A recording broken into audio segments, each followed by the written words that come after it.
மத்திய பட்ஜெட் பணக்காரர்களுக்கானது என்றும் நடுத்தர மக்களிடமிருந்து வாங்கி பணக்காரர்களுக்கு கொடுக்கும் பட்ஜெட் என்றும் பொருளாதார நிபுணர் ஆனந்த் ஸ்ரீனிவாசன் தெரிவித்துள்ளார். நியூஸ் இந்தியன் தமிழ்நாட்டுக்கு அவர் அளித்த பேட்டியில் 1 லட்சம் ரூபாய் சம்பாதிப்பவர்களை மிடில் கிளாஸ் என்பது வேடிக்கையாக உள்ளதாக கூறினார். பணக்காரங்களுக்கு பெரிய ரிலீஃப் வந்திருக்கு. எனக்கு என்ன புரியலன்னா, 12 லட்சம் மாசம் 1 லட்சம் சம்பாதிக்கிறவன நீங்க எப்படி மிடில் கிளாஸ்ன்னு சொல்லுவீங்க? டோட்டலாகவே இந்தியாவில் உங்கள் இன்கம் டேக்ஸ் ரெசிப்ட் படியே 2 கோடி பேரோ 3 கோடி பேருக்கு தான் 1 லட்ச ரூபா சம்பளத்துக்கு மேலே இருக்குது. நீங்கள் 1 லட்ச ரூபாய் சம்பாதிக்கிறதா மிடில் கிளாஸ்ன்னு சொன்னீங்கன்னா இது எனக்கு வேடிக்கையாக இருக்குது. இந்தியாவோட மீடியம் இன்கம் 15,000 ரூபா. தட் இஸ் மீடியன்னா 50th பர்சன்டைல். 50th பர்சன்டைலில் சம்பாதிக்கிறவனோட இன்கம் 15,000 ரூபா. ரைட்டா? எவ்வளோ பேர் இப்போ உங்கள் நிறுவனத்துக்கே எடுத்துக்கோங்க, 300 பேருக்கு மேலே உங்கள் கம்பெனியில் வேலையாக இருப்பாங்க. உங்களோட தமிழ் டிவி சேனலில் அதில் ஒரு 30-40 பேருக்கு வேணால் 1 லட்ச ரூபாய்க்கு மேலே சம்பளம் இருக்கலாம். அப்போனா நீங்கள் என்ன பண்ணுறீங்கன்னா, உங்கள் நிறுவனத்திலேயே டாப் 15% தான் நீங்கள் ரிவார்ட் பண்ணியிருக்கீங்க. இன்னைக்கு ஏழை ஆட்டோ ஓட்டுறவன், ஏஸ் வண்டி ஓட்டுறவன், டிவிஎஸ் 50 ஓட்டுறவன்ட்டேன் பணத்தை அடித்து 12 லட்சம் 7லேருந்து 12 லட்ச ரூபா வாங்குறவனுக்கும் 12 லட்ச ரூபாய்க்கு மேலே வாங்குறவனுக்கும் கொடுக்குறீங்க. அப்படிதான் இது அர்த்தம் பொருளாகுது. ஒரு நிமிட செய்தி தொகுப்பில் சிலவற்றை பார்க்கலாம். அரசு அலுவலகங்களில் மாவட்ட ஆட்சியர்கள் திடீர் ஆய்வு மேற்கொள்ள வேண்டும் என முதலமைச்சர் மு.க.ஸ்டாலின் அறிவுறுத்தியுள்ளார். தமிழ்நாட்டில் 31 IAS அதிகாரிகள் அண்மையில் பணியிட மாற்றம் செய்யப்பட்டனர். நெல்லை, திண்டுக்கல், விழுப்புரம், தருமபுரி உட்பட 9 மாவட்ட ஆட்சியர்களும் மாற்றப்பட்டனர்.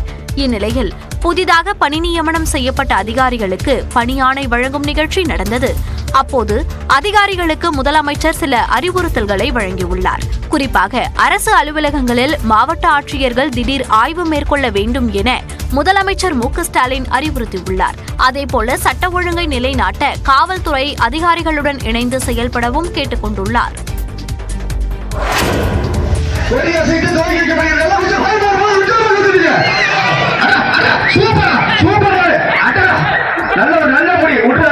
தஞ்சாவூர் மாவட்டம் மாதாக்கோட்டையில் விறுவிறுப்பு குறையாமல் நடைபெற்ற ஜல்லிக்கட்டு போட்டியின் காட்சிகள்தான் இவை.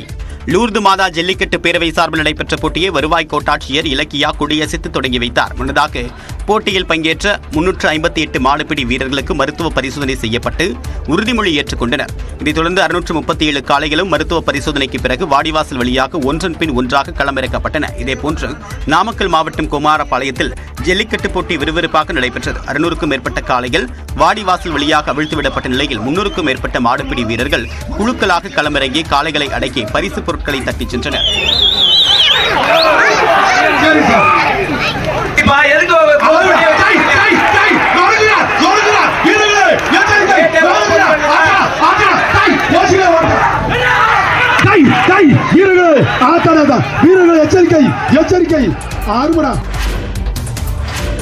ஆதார் விவரங்களை தனியார் நிறுவனங்களும் சரிபார்த்து பயன்படுத்திக் கொள்ளக்கூடிய வகையில் ஆதார் சட்ட விதிமுறைகளில் மத்திய அரசு திருத்தம் மேற்கொண்டுள்ளது. ஆதார் கார்டில் உள்ள விவரங்களை தனியார் நிறுவனங்கள் பயன்படுத்த ஆதார் சட்டத்தின் 57வது பிரிவு அனுமதி வழங்கியது.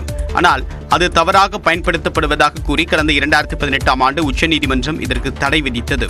நிலையில் ஆதார் சட்டம் 2016இல் திருத்தம் மேற்கொண்டிருக்கக்கூடிய மத்திய அரசு ஆதார் விவரங்களை தனியார் நிறுவனங்கள் சரிபார்த்து பயன்படுத்திக் கொள்ள வழிவகை செய்துள்ளது. அதாவது ஆதார் விவரங்களை பயன்படுத்த விரும்பக்கூடிய தனியார் நிறுவனங்கள் அதற்கான தேவை குறித்த விவரங்களுடன் மத்திய அரசிடம் முன் அனுமதி பெற வேண்டும் என்று குறிப்பிட்டுள்ளது. விண்ணப்பங்களை பரிசீலித்து மத்திய அரசு அனுமதி அளிக்கக்கூடிய பட்சத்தில் தங்கள் சேவைகளுக்காக தனிநபர் அளிக்கக்கூடிய ஆதார் விவரங்களை தனியார் நிறுவனங்கள் சரிபார்த்து பயன்படுத்திக் கொள்ளலாம். இதன் மூலமாக தனியார் நிறுவனங்களின் வர்த்தகம், சுற்றுலா, மருத்துவம் உள்ளிட்ட சேவைகளை பொதுமக்கள் தங்கு தடையின்றி பெற முடியும் என்று மத்திய அரசு விளக்கம் அளித்துள்ளது.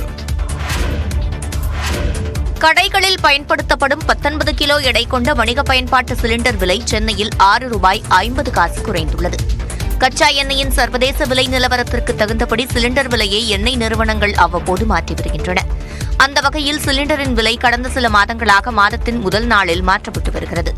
இதன் ஒரு பகுதியாக 19 கிலோ எடை கொண்ட வர்த்தக பயன்பாட்டு சிலிண்டரின் விலை ஜனவரி 1ஆம் தேதி ₹1966 இருந்தது. இந்த விலை ₹6.50 குறைந்து சனிக்கிழமை ₹1959 விற்பனை செய்யப்படுகிறது. 14.2 கிலோ எடை கொண்ட வீட்டு உபயோக சிலிண்டர் விலை மாற்றமின்றி சென்னையில் ₹818.50 விற்பனையாகிறது. கடந்த ஆண்டு மார்ச் 9 முதல் வீட்டு உபயோக சிலிண்டர் விலை மாற்றமின்றி தொடர்வது குறிப்பிடத்தக்கது. பெப்சி அமைப்புக்கு மாற்றாக தமிழ்நாடு திரைப்பட தொழிலாளர்கள் சங்கம் என்ற அமைப்பை உருவாக்கும் முயற்சியில் தமிழ் திரைப்பட தயாரிப்பாளர்கள் சங்கம் ஈடுபட்டுள்ளது. தென்னிந்திய திரைப்பட தொழிலாளர் சம்மேளனமான பெப்சி அமைப்புக்கும் தமிழ் திரைப்பட தயாரிப்பாளர்களுக்கும் இடையே மோதல் போக்கு இருந்து வருகிறது. இதனை உறுதி செய்யும் வகையில் தமிழ் திரைப்பட தயாரிப்பாளர்களுக்கும் பெப்சிக்கும் இடையேயான ஒப்பந்தம் ரத்து செய்யப்படுவதாக கடந்த டிசம்பர் 20 பெப்சி அறிவித்தது. இதனை கடந்த 27 மீண்டும் பெப்சி உறுதி செய்தது. இந்த நிலையில் தாங்கள் விரும்பும் தொழிலாளர்களை வைத்து படப்பிடிப்புகளை நடத்திக் கொள்ள தமிழ் திரைப்பட தயாரிப்பாளர்கள் முடிவெடுத்துள்ளனர். இதனால் பெப்சிக்கு போட்டியாக புதிய அமைப்பு உருவாக்கப்படுவதாகவும் தமிழ்நாடு திரைப்பட தொழிலாளர் சம்மேளனத்தில் இணைந்து பணியாற்ற விரும்புவோர் நாளிதழ் விளம்பரத்தை பார்த்து தொடர்பு கொள்ள வேண்டும் என்றும் அறிவிக்கப்பட்டுள்ளது.